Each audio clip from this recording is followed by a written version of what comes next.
உங்க மின்னஞ்சல் முடக்கப்படுறது, சமூக வலைதளங்கள் முடக்கப்படுறது, டிஜிட்டல் அரெஸ்ட் போன்ற சைபர் கிரைம் குற்றங்கள்ல நீங்க சிக்கிட்டீங்க அப்படின்னா, அடுத்து என்ன பண்ணணும்னு நமக்கு தெரியும். சைபர் கிரைம் காவல்துறையில போய் கம்ப்ளைண்ட் குடுக்கணும். ஆனா, இந்த மாதிரியான மோசடிகள்ல நம்ம சிக்காம இருக்கிறதுக்கு என்ன பண்ணணும்னு தெரியுமா? அப்ப இந்த விஷயங்கள் எல்லாம் கண்டிப்பா ஃபாலோ பண்ணுங்க.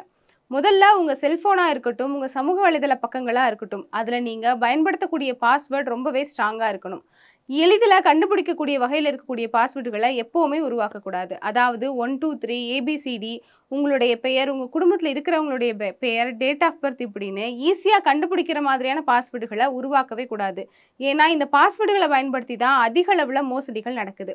உங்க வங்கி கணக்குக்கு நீங்க பயன்படுத்தக்கூடிய உங்க மொபைல் செயலிகள் ஒவ்வொன்னுத்துக்குமே வேற வேற பாஸ்வேர்டு இருக்கணும். நீங்க தப்பி தவறி வேற யாருக்காவது உங்க பாஸ்வேர்ட சொல்லிட்டீங்க அப்படின்னா, உடனடியா அந்த பாஸ்வேர்ட நீங்க மாற்றவும் செய்யணும்.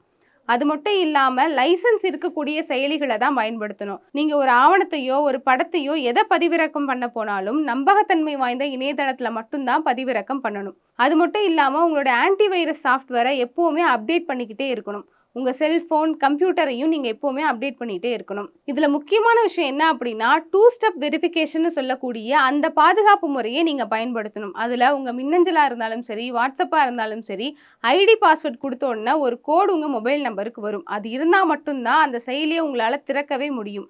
இந்த விஷயத்த நீங்க ஸ்ட்ரிக்ட்டா ஃபாலோ பண்ணணும். அடுத்ததா பார்த்தோம் அப்படின்னா, பொது இடங்கள்ல கிடைக்கக்கூடிய அந்த ஒய்ஃபைல உங்களுடைய வங்கி பரிவர்த்தனைகள பண்றதோ, இல்ல உங்களுடைய தனிப்பட்ட விஷயங்கள பகிர்றதோ எதுவுமே செய்யக்கூடாது. தேவையில்லாத செயலிய உங்க செல்ஃபோன்ல இருந்தோ, கணினியில இருந்தோ உடனடியா நீக்கிரணும்.